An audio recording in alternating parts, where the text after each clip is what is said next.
사랑하는 해운대 중일교회 성도 여러분 반갑습니다. 오늘도 구역 교육 영상을 통해서 함께 은혜를 나누게 됩니다. 오늘 우리가 함께 생각할 제목은 사랑은 모든 것을 믿어줍니다. 이런 제목입니다. 고린도전서 13장 7절을 한번 읽어 드리겠습니다. 모든 것을 참으며 모든 것을 믿으며 모든 것을 바라며 모든 것을 견디느니라. 여러분, 사랑은 모든 것을 믿어줍니다. 여기서 말하는 믿음은 내가 예수님을 믿는다 할 때 그런 믿음과는 다른 믿음입니다. 즉, 사람에 대한 전폭적인 신뢰, 주변 사람들에게 대한 이제 이 무한한 그런 믿음을 의미하는 것입니다. 돌아오는 21일은 부부의 날입니다. 여러분, 부부 관계에 있어서 가장 중요한 요소 중 하나가 상호 신뢰하는 마음입니다. 때로는 남편을 신뢰하지 못해서 의부증에 걸린 사람을 본 적이 있습니다. 어떤 경우에는 아내를 믿지 못하는 의처증 때문에 괴로워하는 사람들도 있습니다. 그런데 이런 경우를 가만히 보면 때로는 자신이 이제 신뢰하지 못할 행동을 했기 때문에 상대에 대해서도 똑같이 의심하는 경우를 보게 됩니다. 그러니까 서로 믿어준다고 할 때에는 내가 믿을 만한 행동을 하는 사람이 되어야 된다는 것이죠. 사랑은 모든 것을 믿어준다 할 때는 상대에 대한 신뢰뿐만 아니라 내 자신이 믿을 만한 사람이 되어야 된다. 이런 의미도 포함하고 있다는 뜻입니다. 한번 깨지면 회복하기 어려운 것이 신뢰입니다. 그러므로 신뢰의 관계를 서로가 깨지 않도록 노력하는 것이 중요합니다. 이 구약 성경에 요셉이라고 하는 인물을 우리가 알고 있습니다. 아버지의 사랑을 받았던 이 요셉이 형들의 미움을 받아서 저 멀리 애굽의 종으로 하인으로 팔려가게 됩니다. 그가 팔려간 집 보디발이라고 하는 사람의 집에서 열심히 생활을 했고, 그래서 보디발의 눈에 띄어서 가정 총무가 됩니다. 자신도 종이었지만 다른 종들을 관리하는 위치에 이르게 된 것입니다. 하나님께서 요셉과 함께 하셔서 이제 요셉이 가정 총무가 된 이후로 그 집안의 재산이 더 늘어나게 되고 모든 일들이 잘 정돈이 되었습니다. 무한 신뢰를 보디발은 이제 요셉에게 보내었던 것입니다. 그런데 이게 어떻게 된 일입니까? 주인의 아내, 보디발의 아내가 요셉을 막 유혹합니다.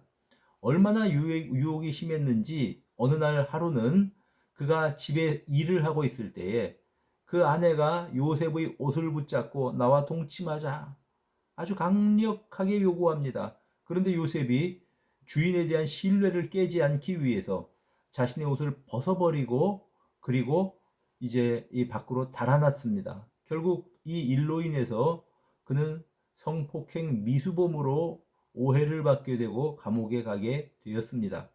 여러분, 보디발의 아내가 막 나와 동침하자고 요셉에게 요구할 때 요셉이 무엇라고 대답을 했는가 하면 창세기 39장 8절에 보니까 요셉이 거절하며 자기 주인의 아내에게 이르되 내 주에 내 주인의 집안의 모든 소유를 간섭하지 않고 다 내 손에 위탁하였습니다. 이 집에는 이제 나보다 큰 이가 없고 그리고 주인이 내게 맡기지 않은 것은 당신밖에 없습니다. 그런데 내가 어떻게 이 큰 악을 행해서 하나님께 범죄하겠습니까? 여러분, 왜 보디발의 아내와의 동침이 죄라고 했을까요? 첫 번째 이유는 남의 아내를 취하는 것이 말 그대로 죄이기 때문에 그렇습니다. 두 번째 이유가 있습니다. 주인이 자신을 이렇게 믿어주는데, 주인이 자신을 전폭 신뢰하는데 주인의 아내와 동침을 한다면 그 주인의 신뢰를 깨뜨리는 것이 됩니다. 나는 그렇게 하지 못합니다. 이것이 요셉의 태도였습니다. 여러분, 어떻습니까? 이런 요셉의 신실한 태도를 하나님께서 보고 계시지 않았겠습니까? 그래서 결국은 그가 감옥에서 나오게 되고 애굽의 총리가 되었습니다. 요셉은 신뢰받을 만한 행동을 했던 사람이고 신뢰를 깨지 않기 위해서 노력한 사람입니다. 바로 이런 마음이 사랑의 마음이라는 것입니다. 여러분, 사랑의 신뢰는 사람을 변화시킵니다. 예수님께서 베드로를 처음 만나셨을 때에 그를 보고 말씀하십니다. 너는 시몬이니 장차 게바라고 할 것이다. 여러분, 시몬이란 말은 들으셨다, 그런 뜻입니다. 아마 그의 부모님이 하나님께서 우리 기도를 들으셨다, 그래서 아들을 낳았는지 모르겠습니다. 그런데 베드로를 향해서 우리 주님은 너는 이제 이름을 시몬이라고 하기보다는 게바라고 해라. 게바는 반석이라는 뜻입니다. 헬라 말로는 베드로라고 하죠. 너는 반석이다, 너는 바위다, 너는 게바다, 너는 베드로다. 여러분, 그러나 이 베드로의 성품은 원래 바위같이 든든한 인물은 아니었습니다. 굉장히 변덕스럽고 감정적인 사람입니다. 하루는 예수님께서 이제 물 위로 걸어오시게 됩니다. 베드로가 이를 보고 주님이시라면 나를 보고도 물 위로 걸어오라고 말씀해 주십시오. 우리 예수님께서 오라고 말씀을 하시니까 베드로가 물 위를 걸어가기 시작합니다. 그런데 주님만 보고 걸어갔었더라면은 물 위를 완전히 걸어갈 수 있었을 터인데 중간에 바람을 보고 무서워서 빠져들어갑니다. 막 물결이 일어나고 파도가 치는 모습을 보고 두려웠던 것이죠. 여러분, 베드로는 이제 성급하기도 하지만 또 쉽게 낙심하기도 하고 두려워하기도 하는 성품의 인물이었습니다. 결국 나중에는 예수님께서 재판 받으실 그때에 예수님을 3번이나 부인하지 않습니까? 어떻게 본다면 베드로는 이름답지 못한 사람이었습니다. 변덕스러운 사람이었습니다. 그러나 예수님께서는 부활하신 후에 그를 만나서 그의 상처를 치유해 주십니다. 네가 나를 사랑하느냐? 내 양을 먹이라, 내 양을 치라, 내 양을 먹이라. 그리고 이제 사명을 주셨던 것입니다. 여러분, 이 예수님의 믿음이 베드로를 변화시킵니다. 예수님께서 승천하신 후에 성령 충만함을 받고 베드로가 어떻게 변했는지는 사도행전을 읽어보면 잘 나타납니다. 그는 예루살렘 교회의 반석 같은 기초가 된 사람입니다. 예루살렘 교회의 모든 일들이 베드로를 중심으로 움직여가는 것을 사도행전 우리가 전반부를 보면서 쉽게 알 수 있습니다.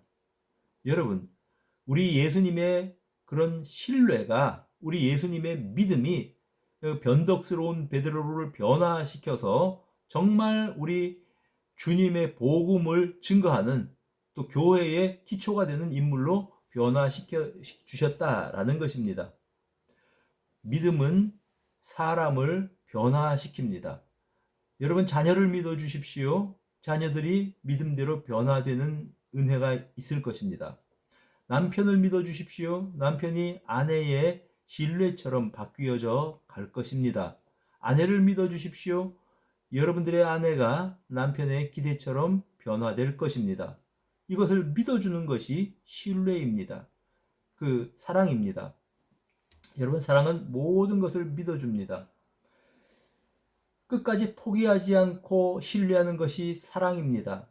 여러분, 인간의 본성은 얼마나 간사하고 얼마나 이제 악한지 우리 다 알고 있습니다. 그러나 인간을 보고서 믿을 수는 없습니다. 그러나 그를 붙잡고 계신 하나님께서 전능하시기 때문에 사랑하는 자녀를 하나님께서 변화시키실 것이다. 이를 믿는 것이 사랑이라는 것입니다. 누가복음 15장에 보면 아버지의 재산을 다 물려받아서 조기상속입니다. 아버지 살아계신 때에 아버지의 재산을 달라고 했다는 것이죠. 그래서 이제 먼 외국으로 가서 그 재산을 허랑방탕하게 써버린 아들의 이야기가 등장합니다. 그 아들이 괘씸한 아들이죠. 주변 사람들은 말합니다. 그 아들 잊어버리십시오. 사람이 안 될 놈입니다. 이렇게 이야기했을지 모르지요. 그러나 아버지는 그에 대한 기대를 버리지 않습니다. 아들이 집 나간 이후부터 매일같이 문 밖에 나와서 농구 밖을 바라보는 버릇이 아버지에게는 생겼습니다. 내 아들은 돌아온다. 내 아들이 돌아올 것이다. 이것을 기대했던 것입니다. 사랑하는 여러분, 바로 이런 기대가 아버지의 사랑입니다. 그리고 그 기대에 어긋나지 않게 결국은 아들이 거짓골을 하고 집으로 돌아오게 되었다고 하는 것이 누가복음 15장의 탕자의 비유의 내용 아닙니까? 하나님은 이와 같이 우리를 끝까지 믿어주시고 기대하고 계신다는 사실을 잊지 마시기를 바랍니다. 내 남편이 비록 지금 예수를 믿지 않습니다. 교회를 나오지 않습니다. 그러나 하나님께서 우리 남편을 변화시키실 것이고 함께 신앙생활하게 될 것을 믿습니다. 라고 생각하는 사람은 남편을 위해서 기도합니다. 그것이 남편에 대한 사랑입니다. 우리 남편은 언젠가는 이제 주님께 돌아올 것입니다. 그렇게 사람들에게 이야기합니다. 무엇이 이렇게 남편을 믿게 만듭니까? 사랑입니다. 그것이 사랑입니다. 사랑은 믿어주는 것입니다. 하나님은 우리가 얼마나 변덕스러운지 잘 알고 계십니다. 그럼에도 불구하고 우리를 믿어주십니다. 그리고 그 하나님의 믿음이 우리를 새롭게 만들어가고 있는 것입니다. 사랑하는 여러분, 사랑은 모든 것을 믿어줍니다. 신뢰합니다. 모든 것을 선의로 해석합니다. 이런 믿음의 사람들이 되셔서 남들을 신뢰해 줄 뿐만 아니라 다른 사람들이 나를 신뢰할 수 있는 믿음의 사람으로, 신뢰할 수 있는 사람으로 살아갈 수 있는 여러분 모두가 되시기를 우리 구주 예수 그리스도 이름으로 축복합니다. 아멘. 우리 한번 기도합시다. 하나님, 우리가 이제 이 말씀처럼 남들이 믿어줄 수 있는 인격의 사람이 되게 하여 주옵소서. 우리 주변 사람들을 주님의 눈으로 보아서 가족들과 주변 사람들을 무한 신뢰하게 하시고 우리의 신뢰가 주변 사람들을 바꾸는 놀라운 긍정적인 그러한 이제 이 에너지로 작용할 수 있도록 역사하여 주시옵소서. 이 한 주간도 우리 성도님들 행복하기를 원합니다. 성도들의 가정이 행복하기 원하고 생업터가 이제 이렇게 주 안에서 형통하기를 소원합니다. 우리 주 예수 그리스도 이름으로 기도드립니다. 아멘. 감사합니다.